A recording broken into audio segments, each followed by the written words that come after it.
ինստիտուցիոնալ բարեփոխիչներ են պետք, մասնագետներ են պետք։ Եվ վերջի 2.5 տարին ես կարծում եմ կառավարություն եւ հանձնաժողով բավականին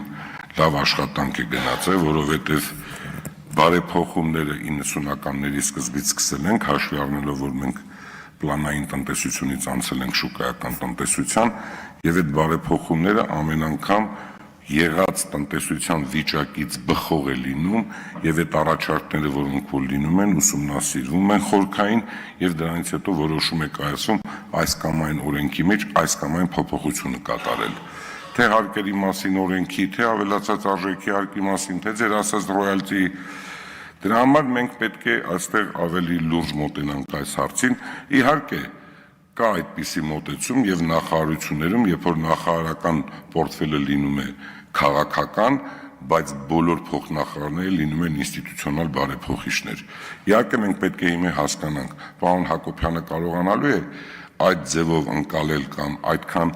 ժամանակ տրամադրել, կամ այն ինստիտուտները, որոնք որ իրեն օգնելու են, հանկարծ այնպես չլինի, որ եւ քաղաքացիների կողմից, որոնք որ գալիս են падգամավորներին այս կամ այն ոլորտում, այս կամ այն ոչ մրցակցային է, կամ ինչ-որ միտեղ հավասար պայմաններ չկա, կամ փոքր փոփոխության արդյունքում հնարավոր է այդ ոլորտը նույնպես զարգանա եւ առավել մեծ հարկեր վճարեն, սա գալիս է падգամավորներին։ Նա, երբ որ կառավարությունից գալիս է փաթեթը, կառավարությունը իր ինստիտուցիոնալ մասնագետների հետ որոշում է կայացնում այս կամ այն օրենքի մեջ այս կամ այն փոփոխությունը կատարել։ Դրա համար ես շատ եմ կարևորում, ես անձերի նկատմամբ ոչինչ չունեմ, ես կուզենամ օգնեմ ցանկացած մարդու եւ կուզենամ կոչ անել, որ այդ հանձնաժողովում մասնագետներ հավաքվեն, որպեսզի մենք կարողանանք կառավարությունից բերած փաստաթղթերը ճիշտ հասկանանք, թե խոսքը ինչի մասին է գնում եւ կարողանանք արագ ընդունել։ Սա առաջինը։ Երկրորդը շատ խոսվեց Հայաստանի Հանրապետությունում այսօր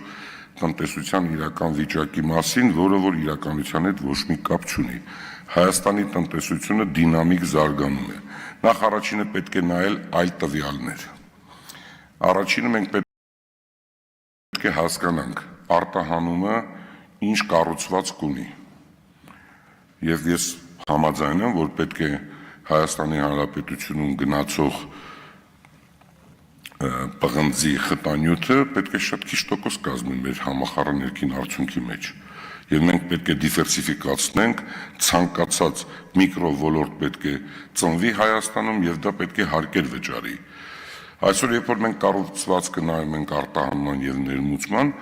շատ հետաքրքիր կառուցված կա ներմուծման առումով։ Մինչև 800 միլիոնի սարքավորումներ է գալիս Հայաստանի Հանրապետություն։ Այդ 800 միլիոնի սարքավորումը դրանք հավելյալ արժեք ստեղծող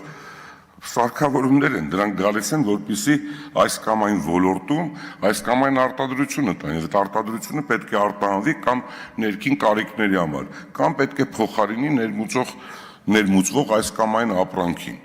Շատ լուրջ աշխատանք ունեք մաքսային եւ հարկային հատվածում։ Ինչու՞։ Որովհետեւ միշտ մենք սիրել ենք օտարի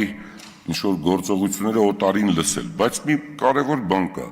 Մենք ոչ մի պրոտեկցիոն գործիք չենք օգտագործում մեր ներքին արտադրողին պաշտպանելու համար։ Բայց շատ երկրներ ունեն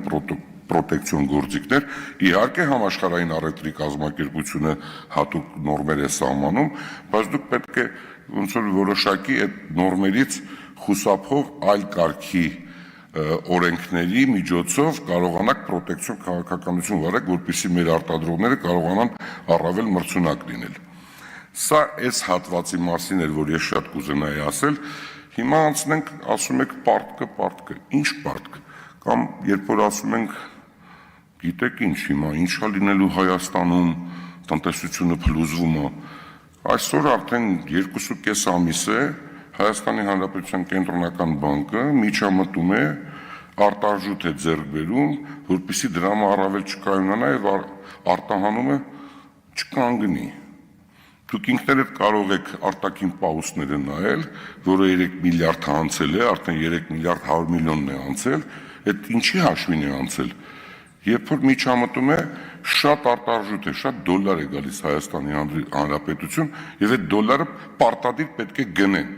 որպեսզի դրամը առավել չկայունանա եւ մեր արտահանումը չկանգնի եւ դուք չտուժվեք որպես արտահանող ձեռնարկություն։ Հիմա կուզենամ ձեռնարկությունից երկու փաստ ասել։ Ես խնդրում եմ, դուք բոլորդ մեր բարեկամներն ու ընկերներն եք, բայց պետք է բոլորս իրար ճիշտ հասկանանք։ Ես էլ եմ իմ կյանքում շատ սխալվել, ցանկացած մարդ սխալվում է, ցանկացած մարդ կարող է իր գործունեության ընթացքում սխալներ անի։ Երբ որ սեփականաշնորհվել է պղնձամոլիբդենական գործանը, ես չգիտեմ ովքեր են եղել այդ խորհուրդ տվողները։ Ինձ մոտ գրված է, միջև անգամ հոդվածները կան, ես նոր դա էի ուսումնասիրում։ Սեփականաշնորհման արդյունքում այդ պայմանությունը, որ ձեռք է բերվել, 2 տարվա ընթացքում պետք է գումարը վճարեին։ 2 տարվա ընթացքում պետք է վճարել առաջի տարին 45 միլիոն, հետո 87 միլիոն, ինչ-որ 132 միլիոնի մասին է խոսքը։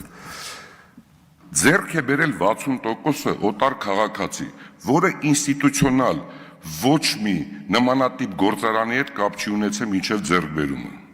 Դրանից հետո Հայաստանի Հանրապետությունն է կառավարումը իրականացրել, մենեջմենտը, մեր քաղաքացիները, նրանց ջանքերով է դա զարգացել եւ տվել եկամուտներ։ Այդ պարոնը կամ այդ կազմակերպությունը Հայաստանից, չգիտեմ, դուք կարող եք ինձ օգնել, դա իմ կարծիքով, այսպես ասեմ, որ $500 միլիոն ավել գումար է տարել։ Ես ուզում եմ հասկանամ, իսկ չէին կարող այդ կառավարիչները այդ 500 միլիոնի տերը դառնային, թե պետք է անպայման օտարը լիներ, որը ինստիտուցիոնալ կառույց չի ունեցել, ոչ մի ինստիտուցիոնալ կառույց, կառավարում է եղել է հայկական կառավարիչների ձեռքում, եւ 500 միլիոնը Հայաստանից 10 տարուց ավել կամ 600 միլիոն դուրս է եկել, ինչու համար։ Ես այսօր գիտեմ դրանից հետո ոնց են, ինչպես է երրորդ նախագահի փեսան հարցակումներ գործել, մասնաբաժին փոխել։ Ես դրա վրա ուշադրություն չեմ դարձնում, որտեղ Հայաստանում բլոյից գնում է, գլոյից գնում է, բայց այլ երկիր գնալը ու անհասկանալի ձևով պնդելը, որ պետք է այսինչ մարդը լինի 60%-ի տերը, ես չեմ ընդունում։ Հայաստանում էլի այդ գումարը կդրվի, ինչ-որ կներդրվի, ինչ-որ շենք կկառուցվի։ Եվ դրանից հետո ուսումնասիրել եմ, հարց ու փորձ եմ արեցնում, արդյոք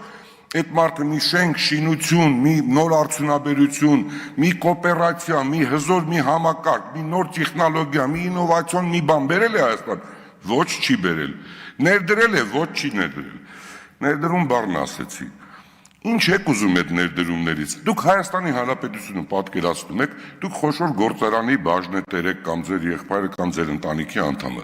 Հայաստանում, բացի այդ խոշոր ձեռնարկությունից եւ մի քանի այլ ձեռնարկություններից, որոնք որ արդեն սեփականատեր ունեն, այսօր $150 միլիոն որտեղ կարող եք իրացնել, ներդրում կատարել եւ դա մրցունակ լինի, վնասով դուրս չգա։ Շատ բարդ է։ Այդ 2.6 միլիարդ եվրոն որ տվել են, ես միջով անգամ մտածում եմ, մենք 5 տարում կարող ենք դա իրացնել, թե ոչ։ Այդ ինչ ծրագրեր, այդ ինչ նախագծեր պետք է լինի, որ մենք կարողանանք 5 տարում իրացնել։ Դուք մոռանում եք, որ Հայաստանում 3 միլիոն բնակչություն կա։ Այդ ինչ պետք է անենք մենք, որ այդ գումարները կարողանանք արդյունավետ իրացնել, արդյունաբերություն ստեղծել, տենց կարճ ժամանակահատվածում դա դառնա մրցունակ, դա սկսի արտահանում կատարել, այդ գումարները գա Հայաստանի բյուջե։ Դինամիկ զարգանում է Հայաստանը, գյուղատնտեսությունը ֆանտաստիկ ձևով զարգանում է, ինստիտուցիոնալ ջերմոցները զարգանում են, մարդիկ հասկացել են, կարողանում են եկամուտ ունենալ, հավասար պայմանները ունի բանաձև, եթե հավասար պայմաններ են, զոռբայություն չկա։